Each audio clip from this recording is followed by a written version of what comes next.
नमस्कार, मैं हूं ताबिश हुसैन। आप देख रहे हैं जी बिजनेस और हम बात कर रहे हैं सबसे बड़े आतंकी हमले की। जम्मू कश्मीर में सेना पर पिछले 14 साल में अब तक का सबसे बड़ा हमला हुआ है और उरी हमले में सेना के 17 जवान शहीद हो गए, जबकि 10 से ज्यादा जवान घायल भी हुए हैं और सेना ने हमले में शामिल सभी 4 आतंकियों को मार गिराया है और आतंकी हमले की जिम्मेदारी पाकिस्तान के आतंकी संगठन लश्कर-ए-तैयबा ने ले ली।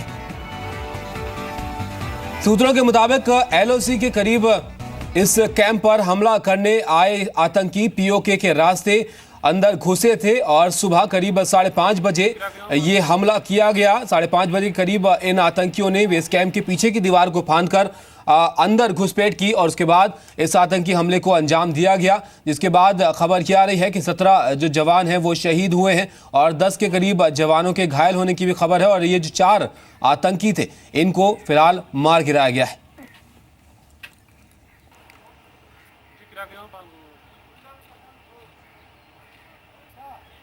और उरी हमले पर हाई लेवल मीटिंग भी बुलाई गई है दिल्ली में, वो फिलहाल चल रही है। गृह मंत्री राजनाथ सिंह की अध्यक्षता में ये मीटिंग हो रही है। मीटिंग में रॉ चीफ और आईबी चीफ भी शामिल हैं। पीएम के निर्देश पर रक्षा मंत्री मनोहर पर्रिकर और सेना अध्यक्ष दलबीर सिंह श्रीनगर के लिए रवाना हो गए।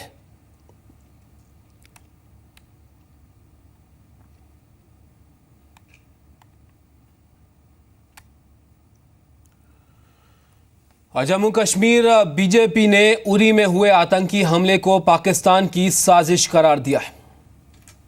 तो ये एक प्रॉक्सी वार है इसमें, और एक देश जो है पाकिस्तान जो इसी में लगा हुआ है कि किस तरीके से जम्मू कश्मीर में अफरा तफरी मचाई जाए, यहाँ पर इस प्रकार की बात कर रहा है। तो डेफिनेटली कहीं ना कहीं इस प्रकार के जो लूप होल्स रहते हैं, और ये भी ठीक है कि हम जो है जब इस प्रकार की इवेंचुअलिटी आती है तो उनके ऊपर जो है सिर्फ उनको रोका नहीं जाता, उनको मारा भी जाता है और काफ़ी से मिलिटेंट्स में मारे गए हैं।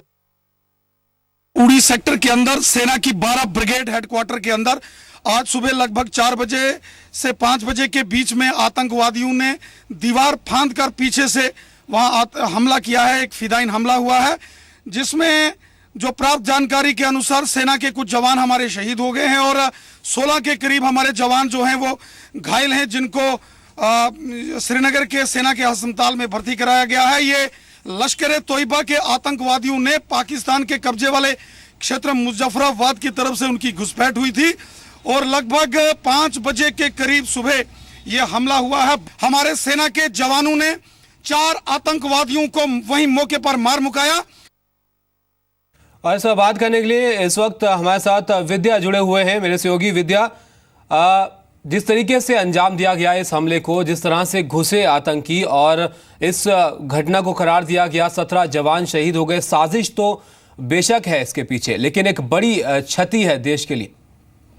ताबिश, ये क्षति तो है ही हमारे देश के लिए, हमारी सेना के लिए, लेकिन ये हमें देखना होगा कि पठानकोट हमले के बाद हमें जिस तरह से अपनी सुरक्षा चाक चौबंद करनी चाहिए थी, खासतौर से सैनिक कैंपों की, क्या वो हम नहीं कर पा रहे हैं। ये हमारी तरफ से एक बड़ी चूक रही है। दूसरी बात ये कि खुफिया एजेंसी जिसको इस तमाम आतंकी वारदातों के बारे में जानकारी होनी चाहिए थी, क्योंकि ये प्लान कोई एक दिन का नहीं है। पिछले कई दिनों से इस प्लान को पूरा प्लान करने के बाद इस आतंकवादी वारदात को अंजाम दिया गया है और आतंकी न सिर्फ घुसते हैं बल्कि मुआयना करते हैं आपके पूरे कैंप का, दीवार फांदकर आपके कैंप के अंदर घुस जाते हैं। करीब करीब 4 घंटे तक वो इतनी गोला बारूद और हथियार के साथ आते हैं कि आपके साथ मुकाबला करते हैं। 17 जवान आपके शहीद हो जाते हैं। तो क्या ये एक बड़ी नाकामी हमारी तरफ से नहीं है? दूसरी बात यह कि इसमें कोई शक नहीं है कि पाकिस्तान की तरफ से हमला किया गया है। आतंकी संगठन ने इसकी जिम्मेदारी भी ले ली है। जो आतंकी मारे गए हैं उनसे भी ये पुष्टि हो चुकी है कि ये पाकिस्तान से आए थे और सीमा पार कर आए थे। आज ही आए थे, सुबह सुबह ये पहुंचे थे। लेकिन इन सब के बावजूद एक बड़ा सवाल ये है कि पाकिस्तान क्या बलूचिस्तान को लेकर जो हिंदुस्तान का अब स्टैंड सामने आया है, प्रधानमंत्री नरेंद्र मोदी ने लाल किले से जो बातें बलूचिस्तान को लेकर कही थी, उसके बाद पाकिस्तान बौखला गया है। आपको बता दें कि पाकिस्तान के प्रधानमंत्री अब यूएन जाने वाले हैं, वहां पर वो अपनी बात रखने वाले हैं आतंकवाद को लेकर और कश्मीर को लेकर बात करने वाले हैं। तो उससे पहले भारत की नीति से पाकिस्तान इस कदर बौखला गया है कि इस तरह की आतंकी वारदातों को वो अंजाम दे रहा है। उरी वो सेक्टर है जो काफी सालों से शांत था। हालांकि इस इलाके से घुसपैठ की वारदात जरूर होती है ताबिश, लेकिन यहां पर आतंकी वारदातों को अंजाम नहीं दिया जाता है। तो क्या आतंकी अब सबसे नजदीक बॉर्डर के इलाकों में, एलओसी के इलाकों में इस तरह की वारदात को अंजाम देकर विद्या ये भी खबर बीच में आ रही है इस तरीके की भी कि जो यूएन में जाना है पाकिस्तान के प्रधानमंत्री को, उसको बैकग्राउंड देने के लिए इस तरीके की हरकतें की जा रही हैं। बिल्कुल ये संभव है ताबिश, और यही वजह है कि आप देखिए जब भी कोई बड़ी मीटिंग होने वाली होती है और पाकिस्तान की तरफ से कोई किसी बड़े लेवल पर अगर पाकिस्तान के प्रधानमंत्री या किसी नेता को जाकर अपनी बात रखनी होती है तो उससे पहले इस तरह की घटना को अंजाम दिया जाता है, इस तरह की आतंकी वारदात को अंजाम दिया जाता है ताकि वो अपनी बात को रख सकें। लेकिन इससे पाकिस्तान को पता है कि कुछ फायदा होने वाला है नहीं, लेकिन इसके बावजूद पाकिस्तान की तरफ से इस तरह की आतंकवादी गतिविधियां लगातार हो रही हैं। तो अब सवाल यह भी है कि क्या सीधे सीधे पाकिस्तान ने एक तरह से यह कह दिया है कि एक छद्म युद्ध है, प्रॉक्सी वॉर है जो पाकिस्तान की तरफ से शुरू हो चुका है और इसका जवाब अब हिंदुस्तान को देना है। क्या बातों से बात नहीं बनने वाली है? अब पाकिस्तान को जवाब देने के लिए कोई और रास्ता तलाशना होगा, कोई और तरीका हिंदुस्तान को, हमारी सरकार को देखना होगा। जी बिल्कुल, आप बने रहिए विद्या हमारे साथ। इस वक्त कमर आगा डिफेंस एक्सपर्ट हमारे साथ जुड़े हुए हैं। कमर सर, बहुत स्वागत है आपका जी बिजनेस पर। अब ये हमला सामने आया है कि साजिश के तहत ये हमला किया गया है क्योंकि लश्कर के चीफ ने इसकी जिम्मेदारी ले ली है, लश्कर तैयबा ने। आपका रिएक्शन इस हमले के बाद? देखिए, ये बहुत ही गलत बात हुई है जिसका कि बहुत दूर तक इसके नतीजे जाएंगे। जो हम लोग बहुत समय से कोशिश कर रहे थे कि कुछ बीच का रास्ता निकल आए, वो सब बंद कर दिए गए सारे रास्ते। अब ये है कि आर्मी बहुत सख्ती से इन लोगों से डील करेगी और मैं समझता हूँ कि पाकिस्तान की कूद पड़ा है इसके अंदर, पहले से इन्वॉल्व था। पहले वो लोग इस्तेमाल कर रहे थे हुर्रियत और वहाँ की जमात इस्लामी को। अब यह है कि मिलिटेंट भी इसमें आए, एक नया ट्रेंड भी है। और इस हमले की टाइमिंग बहुत इम्पोर्टेंट है क्योंकि इस समय वहाँ पे United nation general assembly session हो रहा है और जल्दी ही नवाज शरीफ साहब भी उसको एड्रेस करेंगे और उसको की वजह से ये कराया गया है ताकि ये अंतर्राष्ट्रीय न्यूज़ बन जाए और एक पूरा माहौल ग्लोबली ख़राब करने के लिए ये किया गया है। एक तो पाकिस्तान को ऊपर सख्ती की ज़रूरत है, खैर तो सरकार ने बहुत से स्टेप्स ले रखे हैं जी, और आइंदा फैसलों की जरूरत देंगे। इस समय मीटिंग चल रही है सिक्योरिटी के इशू को लेके होम मिनिस्टर के घर पे, और उससे पहले मैं भी अभी मिल के आ रहा हूँ होम मिनिस्टर से। वो भी काफी चिंतित थे और बता रहे थे कि रशियन दौरा उन्हीं ने और अमेरिका का दौरा कैंसिल किया है और इससे और गिरने की संभावना नजर आ रही है। लेकिन सर, इस तरीके की हरकतें होती हैं पाकिस्तान की तरफ से, पहले पठानकोट हुआ, अब ये उरी हुआ। आपको लगता है कि कुछ अब एक्शन लेना बहुत ज़रूरी हो गया है ताकि इस तरीके की जो हरकतें हैं पाकिस्तान करता रहता है अक्सर, इसको रोका जाए? आपको लगता है क्या ज़रूरी है इस वक्त इन चीज़ों को रोकने के लिए? देखिए, बहुत सी चीज़ें हैं, कई एक स्टेप हैं जो सिक्योरिटी एजेंसीज अभी लेंगी और पहले भी ले चुकी हैं।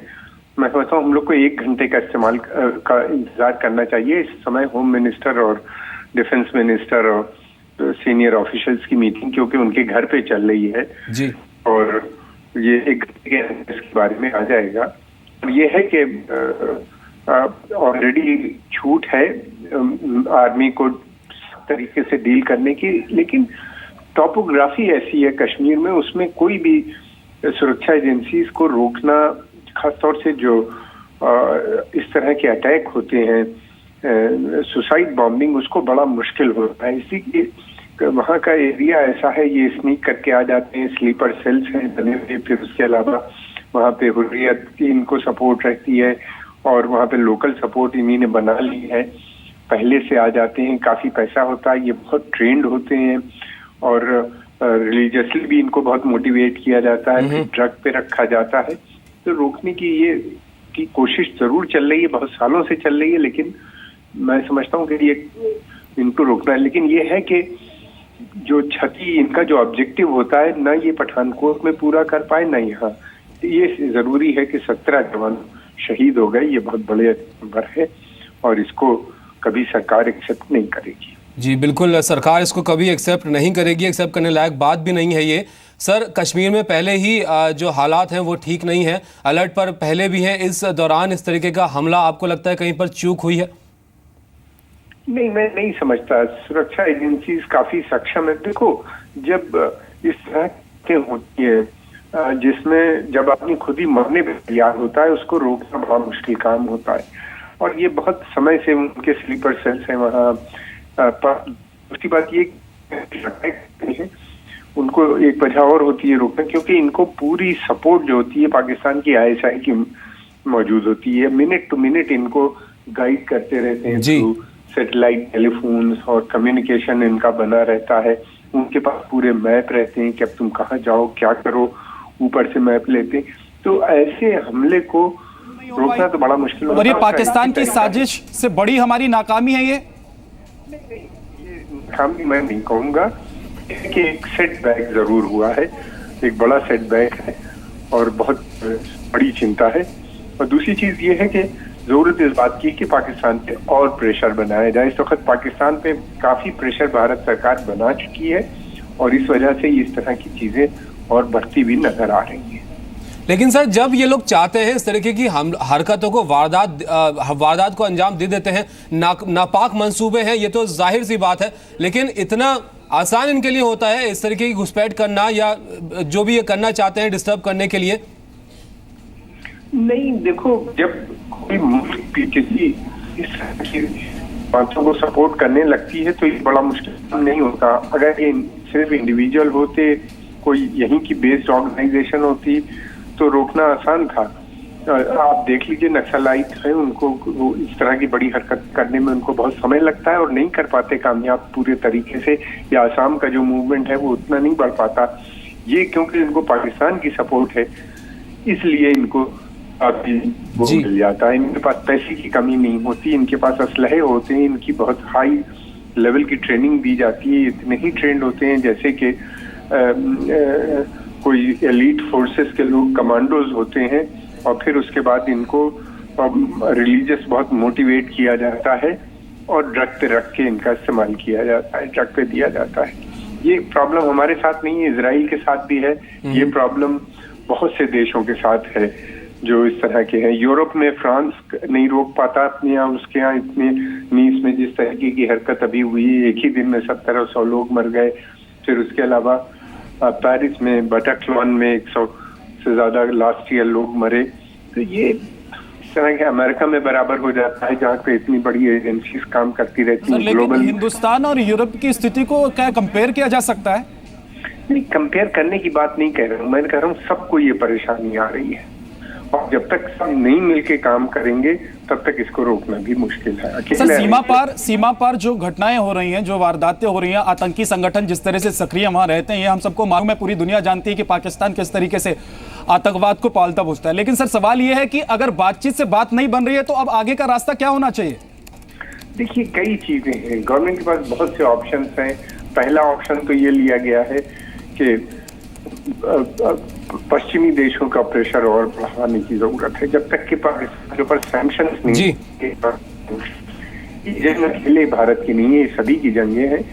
एक रीजनल अलायंस की जरूरत है, जो इंडिया, अफगानिस्तान, बांग्लादेश, ईरान और दूसरे सभी देश जो इसके विक्टिम है, उनको एक साथ मिलके ये जंग लड़नी पड़ेगी। और उसके अलावा एक जो इंटरनेशनल कोलिशन है उसके साथ ऑपरेशन होना चाहिए। लेकिन सर, इन सबके बीच एक सवाल ये भी है ना कि कब तक आप इस तरह से बलिदान देते रहेंगे, अपने नौजवानों को इस तरह से आतंकवादी मौत के घाट उतारते रहेंगे और आप देखते रहेंगे? तमाम बॉर्डर आप सील कर दीजिए। पाकिस्तान की तरफ से कोई कार्रवाई अगर नहीं होती है, या फिर पाकिस्तान की तरफ के बॉर्डर्स को आप बहुत सुरक्षित तरीके से नहीं घेराबंदी कर पाते हैं उस इलाके की, तो इस तरह की घटनाएं होती रहेंगी। फिर आप कब तक रोक पाएंगे? देखिए, पहली बात तो ये कि वो एरिया ऐसा है कि उसको पूरी तरीके से सुरक्षित नहीं किया जा सकता। टनल खोद के आ जाते हैं, दो पहाड़ के बीच का जो छोटा सा रास्ता होता है, दर्रा जिसको बीच में कहते हैं, बर्फ पिघलती है, उसके बीच में आ जाते हैं। इनके पहले ट्रेनिंग काफी ट्रेनिंग दे के लाया जाता है। फिर पाकिस्तान की सेना जो फायरिंग करती है सीमा रेखा के ऊपर, और फायरिंग के जरिए इनकी मदद करती है। तो सर, सॉल्यूशन क्या है फिर इस चीज का? प्रेशर और बढ़ाना। इस वक्त पाकिस्तान पे बहुत प्रेशर है, जब से बलूचिस्तान का में जो आतंकवाद का जो ह्यूमन राइट, अलगाववादियों पर तो शिकंजा कस सकते हैं ना सर हम? हाँ, उनके ऊपर तो कर दिया गया है काफी शिकंजा में। कर दिया गया है। क्योंकि बिना स्थानीय मदद के इस तरह की आतंकी वारदात को अंजाम देना संभव है नहीं। आतंकी आकर आपके इलाके की रैकी कर लेते हैं, आधे घंटे के भीतर अपने मंसूबे को अंजाम दे देते हैं, तो स्थानीय सपोर्ट तो है और अलगाववादी सीधे सीधे सपोर्ट कर रहे हैं। अभी हाल ही में खबर भी आई कि किस तरह से अलगाववादियों को पैसे आ रहे हैं पाकिस्तान से और उनके अकाउंट्स में सीधे सीधे पैसे आ रहे हैं, तो आपको ये तार तो काटने होंगे ना। देखिए, ये ऑलरेडी लिए जा चुके हैं डिसीजन, इनमें समय लगता है। इंक्वायरी बैठ गई है, सेटअप हो गई है, फंडिंग देखी जा रही है। जी वक्त लगता है। कमर साहब, बहुत शुक्रिया आपका हमारे साथ जुड़ने के लिए और इस पर बात करने के लिए हमारे साथ फॉर्मर डिप्लोमेट एसडी मुनी इस वक्त फोन लाइन पर जुड़े हुए हैं। सर, बहुत स्वागत है आपका जी बिजनेस पर। पहले पठानकोट का हमला होता है, अब पुरी में हमला किया जाता है, 17 जवान शहीद हो जाते हैं। आपको क्या लगता है, कैसे बाज आएगा आखिर पाकिस्तान?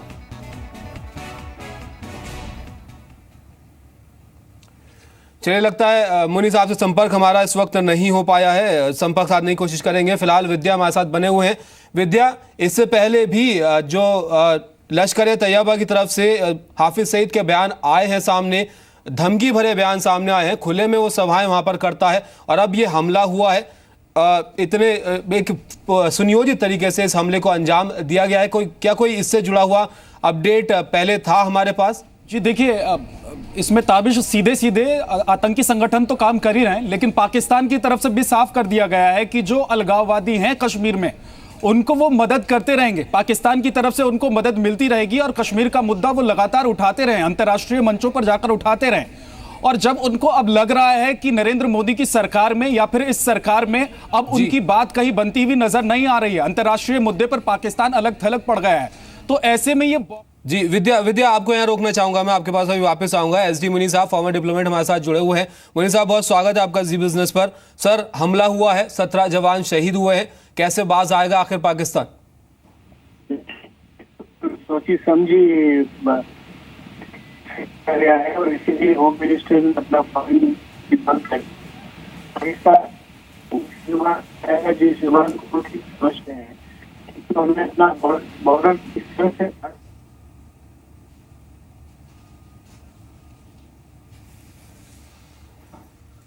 मुनी साहब सुन पा रहे हैं?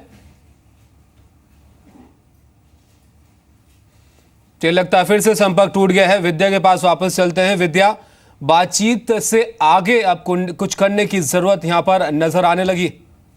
देखिए, भारत की तरफ से बातों में जितनी सख्ती हो सकती है और प्रधानमंत्री की तरफ से अंतर्राष्ट्रीय मंचों पर आतंकवाद को लेकर जितनी बातें हो सकती हैं वो तो चल ही रही हैं, लेकिन पाकिस्तान किसी भी हाल में मानने को तैयार नहीं है। पाकिस्तान में आतंकी संगठन, आतंकी कैंप किस तरह से एलओसी के इलाके में पल रहे हैं वो हम सभी जानते हैं, पूरी दुनिया जानती है। तो फिर ऐसे में पाकिस्तान को रोकने का रास्ता बचता क्या है? पाकिस्तान से जो आतंक की खेप भारत भेजी जा रही है, जिस तरह से आतंकी हमले कराए जा रहे हैं, तो उसको रोकने के लिए फिर रास्ता बचता क्या है, ये सोचना होगा ताबिश। और इसी पर आज बैठक भी चल रही है, हाई लेवल की मीटिंग बुलाई गई है, राजनाथ सिंह के घर पर यह मीटिंग हो रही है और इसमें तमाम उच्च अधिकारी, रक्षा से संबंधित अधिकारी और इसके अलावा अजीत डोवल भी मौजूद हैं। और वहां से एक तस्वीर भी सामने आई और उस तस्वीर को देखकर इस बात का अंदाजा लगाया जा सकता था कि अजीत डोवल इस पूरे हमले को लेकर किस तरीके से नाराज नजर आ रहे थे, उनके बॉडी लैंग्वेज से साफ नजर आ रहा था। लेकिन अब ये बैठकों का दौर कब तक, हमारे जवानों की बैठकों का दौर कब तक आखिर? और ऐसे लोगों से हम बात कर रहे हैं जो कि हाफिज सईद जैसे आतंकी को आतंकी ही नहीं मानते।